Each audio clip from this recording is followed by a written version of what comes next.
Так, я уже поднимаюсь на беседку. Смотрите. В прошлом году рубероид ложил. Это не рубероид, это хрен пойми что.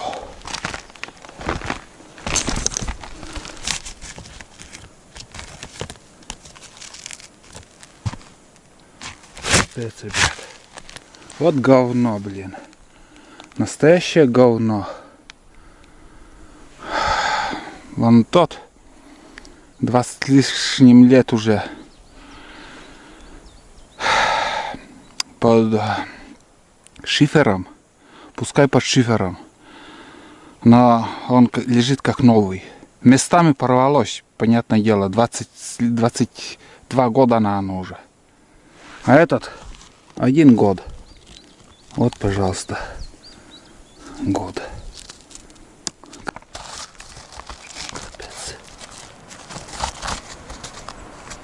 Полный капец. Ё-моё. Я привез 3 рулона такого говна. Хочу еще вот это постелить. Но лишним не будет, но бля. Ё-моё. Вот сейчас я увидел. И самое главное, вот этот гудрон с картонки вообще ушла. Тут она есть, как бы есть. А смотрите, здесь уже вообще, как бумага, натуральная бумага. Вот это да, вот это рубероид. Браво, браво. Все для своих. Делаем качественно. Качественное говно. Просто у меня нет слов. Говорю прямо, как есть. Но не до такой же степени, ё-моё. Это только куда-нибудь на чердак или еще. Но не на крышу. Но не на промысловые избы. Когда везешь их, хрен пойми сколько километров, у всех разные избы на разных расстояниях. У меня вон там, на этом, как сказать, на амбаре, обычный рубероид, 2 слоя, наверное. Уже сколько лет. Без шифера, без ничего. Он есть и... Ну, надо, конечно, тоже, думаю, надо тоже закрыть. Может, в будущем году займусь этим. Просто я увидел вот это и просто ужаснулся я. Ёпты. Почему так делается? Или другой материал, вот этот толстый, как рубероид, я не знаю, как называется, прям полсантиметра, вот, прям горелкой там греют, паяют. Только это, но не этот рубероид, блин.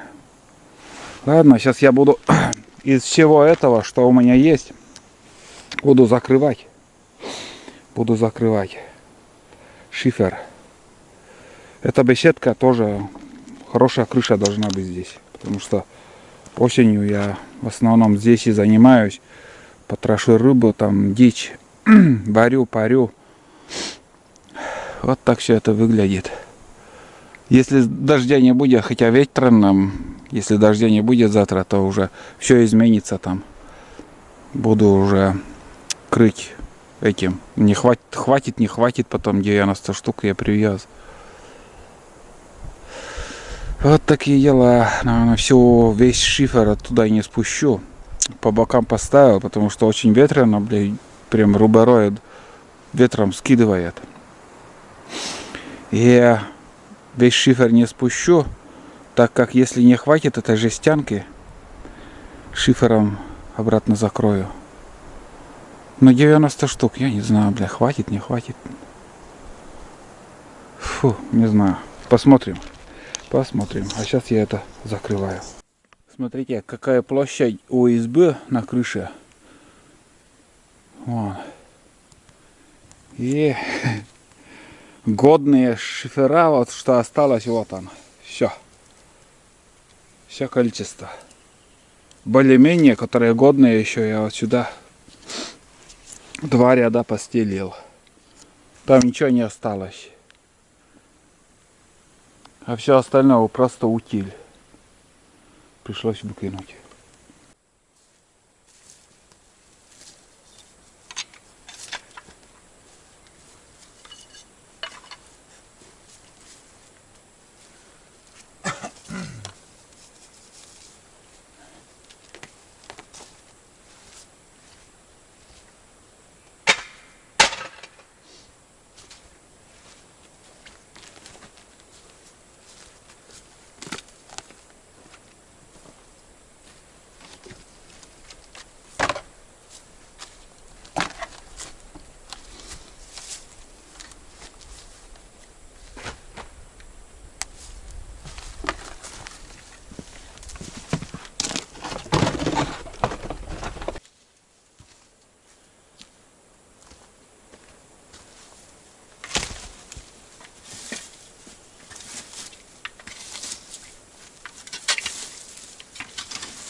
Ну вот, на улице работу я закончил.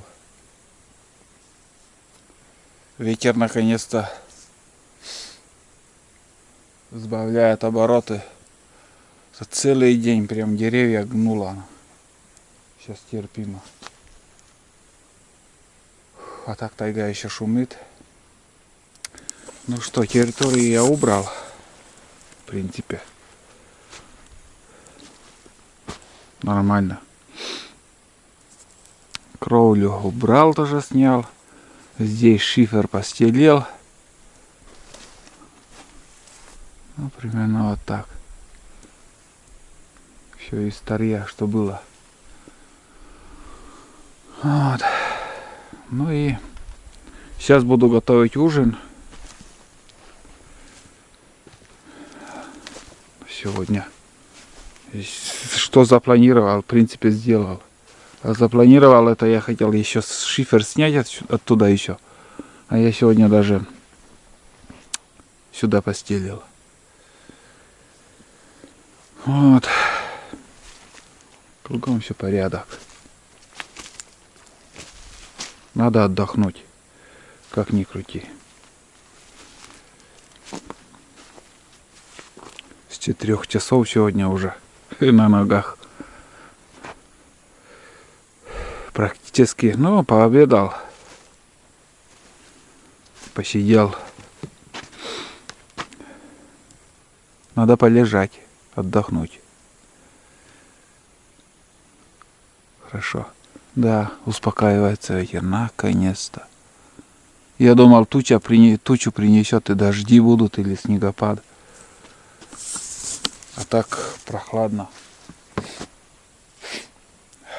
Холодно даже. Ну, для работы самое то. В прошлом году в нижние венцы менял. Блядь, плюс 30 градусов в мае было. Жарило капитально. Давайте еще чернику посмотрим. Остатки шифера вот сюда. Здесь яма большая. Просто вот сюда закидал. Ну, даже листвы еще нету. Вон он. Черника. Не раскрылись еще листья. Не говоря о цветках. Листва распустится. Потом уже будет цвести. Не знаю, что получится в этом году. Пока все в спячке, в кустарнике вот эти. Я обычно в мае приезжаю, уже черника цветет полным ходом. Ладно. Придет время, потеплеет. Все будет. Просто в этом году запоздало все. Весна где-то опаздывает. Теплые дни. Вон он. Не распускается никак. Не может, тепла не хватает. Так. Ну все, каша готова для тулана. Сейчас покажу, что получилось. О, перлочка с тушеночкой. Ну, тушенка говяжья написано, но там как будто паштет. Вот. Смотрите, какой наваристый. Вот он. Тулан будет сыт и пьян от удовольствия. Так что я его не обижаю, не волнуйтесь, кормлю. Кормлю бездельника очень даже хорошо. Он пришел. Горячо, парень, горячо. Сейчас я тебя положу, пусть остынет. Энцотчан. Да, сейчас потерпи, сейчас покушаешь. Тулан одну миску уже съел. Сейчас еще добавлю. Но у него круглые сутки миска полная будет. Пусть ест. Я тоже ужин уже готовлю. Затопил печку. Он как паровоз. Пыхтит. Дымит. Вообще здорово, ребят. Сейчас вот слышно, как птицы поют. Запах дыма. В общем, я красуюсь. Мне это, вот это мне все очень и очень нравится. Какое-то спокойствие. Шум ветра, запах дыма, пение птиц, тулан, суета возле избы. Вот это все, блин, романтика. На ужин буду готовить уху из горбуша. Юрий Иванович выслал из Южного Сахалинска посылку, которую распаковку я показывал. И вот это консервы я с собой взял. Самый быстрый суп получится. Рыбные консервы, там картошка сварилась и все, она готова. На улице прохладно. На улице, скажу вам, даже не жарко, нет, даже не прохладно, вернее, а холодно. Никак не могу дозвониться домой. Викторовна, наверное, волнуется. Не знаю, смогу ли я вообще дозвониться. И на избушку поднимался. Бесполезно, связь не могу поймать. Как бы 2 шкалы появлялась и исчезла. Все. Видать, очень ветрено. Здесь в тайге более-менее, а на реке там, ну, в общем, связь не ловит из-за ветра. Я так думаю. Ну все, картошку накрошил. И сюда еще лук добавлю, консервы. Ну, возможно, макарон немножко можно добавить, не помешает. И все. Вот и все.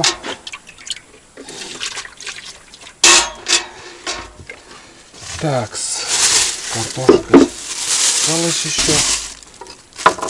Сейчас еще сполосну вот это. Так. Ну вот, ребят, из чего я буду варить уху. На выбор есть у меня горбуша натуральная.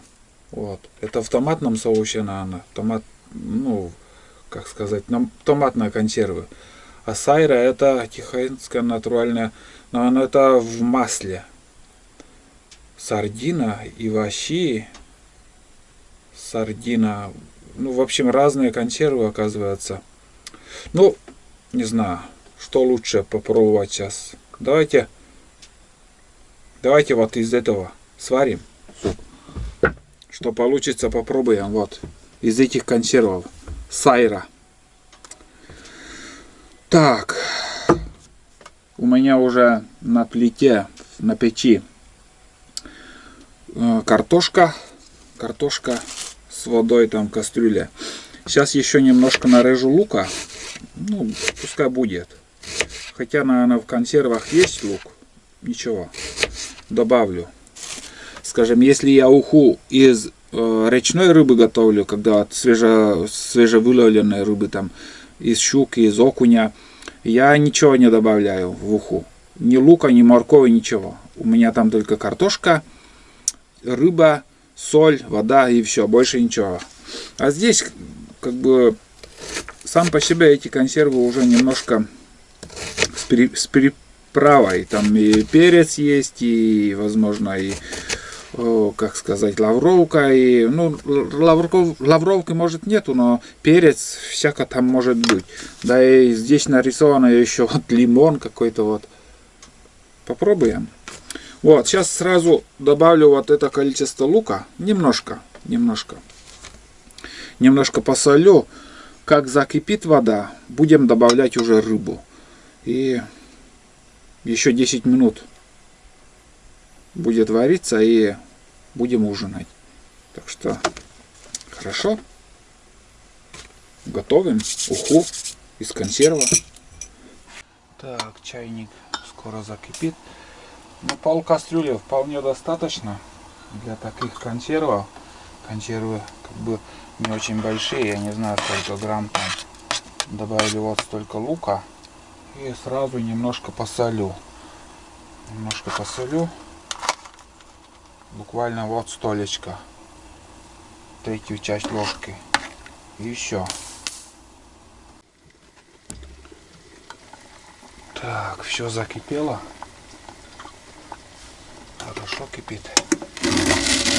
Тоже слишком. Ну что, сейчас сразу добавлю консервы. Консервы вот в таком небольшой слой жира, рыбий, наверное, жир. Ну и все будем добавлять. Сам по себе рыба не такая крупная. Вот она, сайра. Вот. Все добавляем.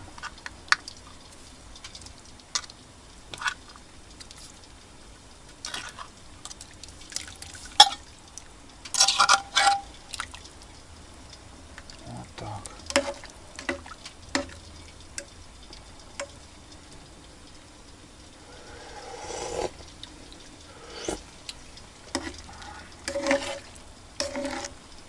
Я бы на такое количество, как сказать, на такой объем, я бы 2 банки добавил даже.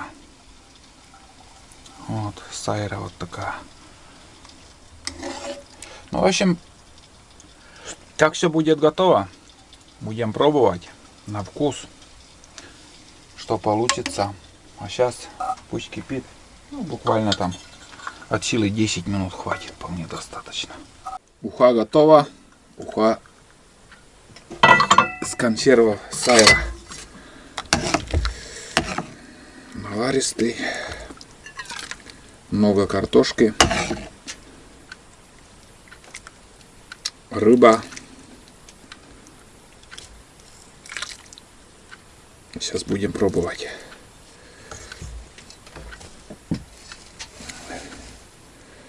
Когда мы на другой реке охотился, у нас одна изба на 2 семьи была.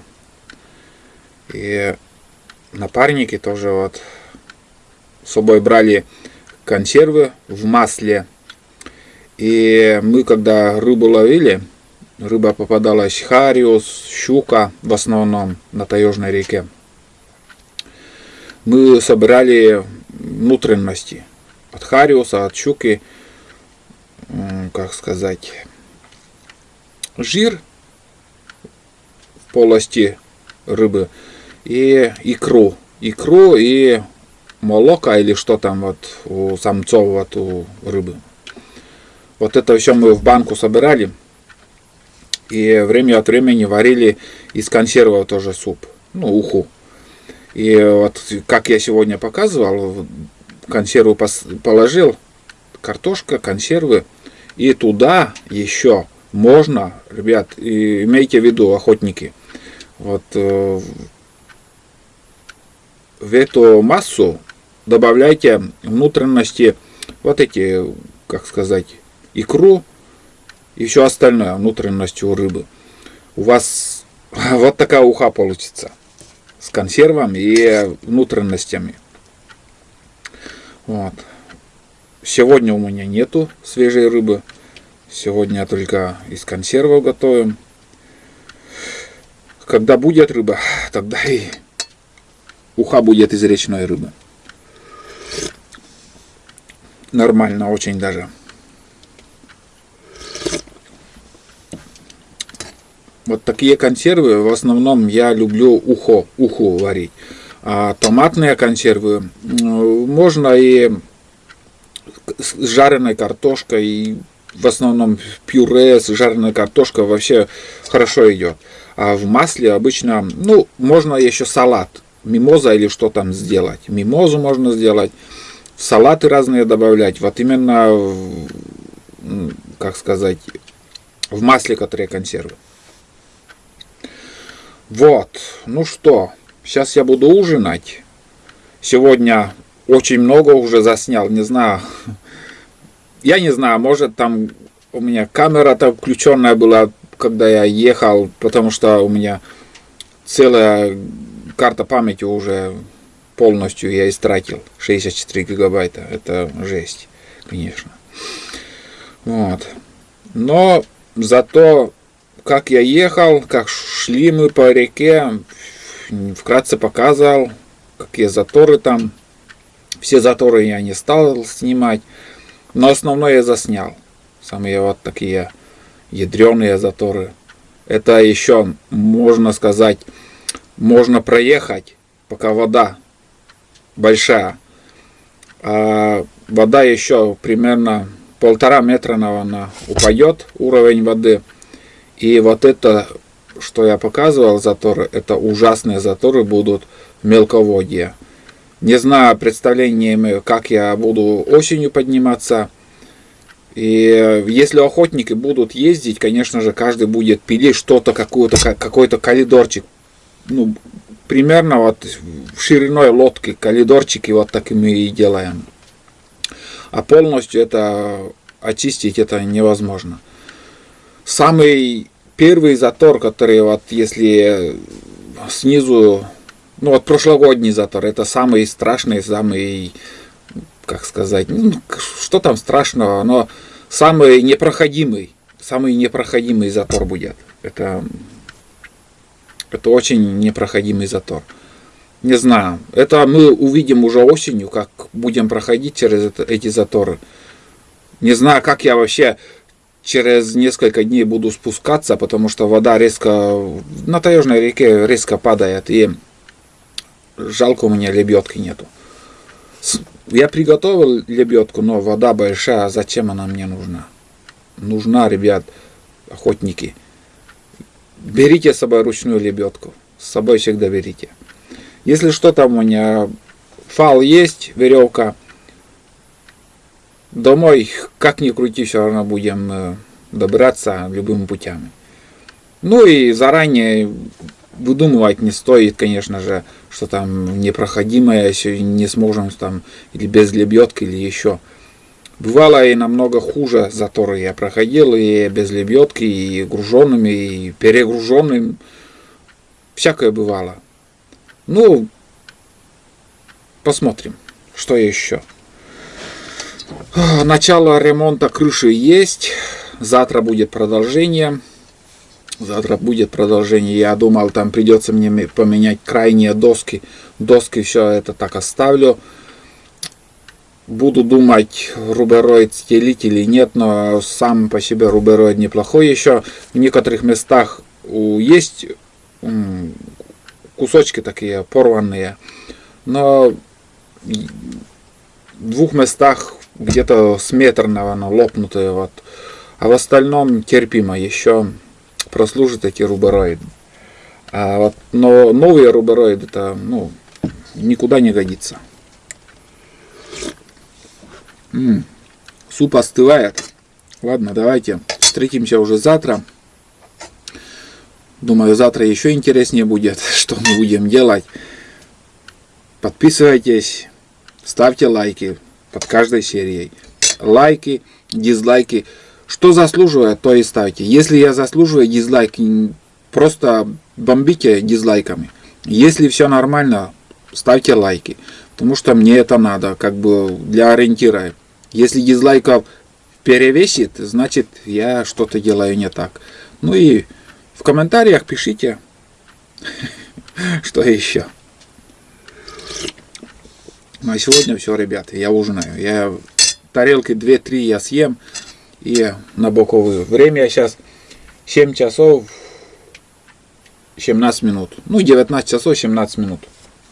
Вот. Вот так все это выглядит. Вот. 4 часа встал. Ну где-то получается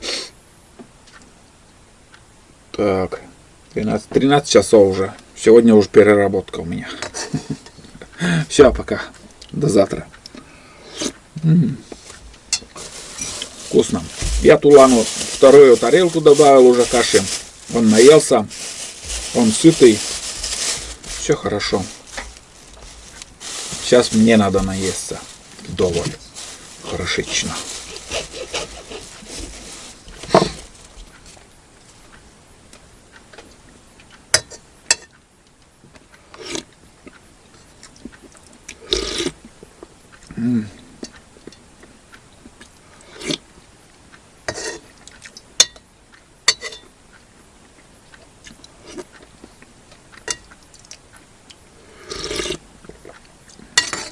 Проголодался, честно, целый день.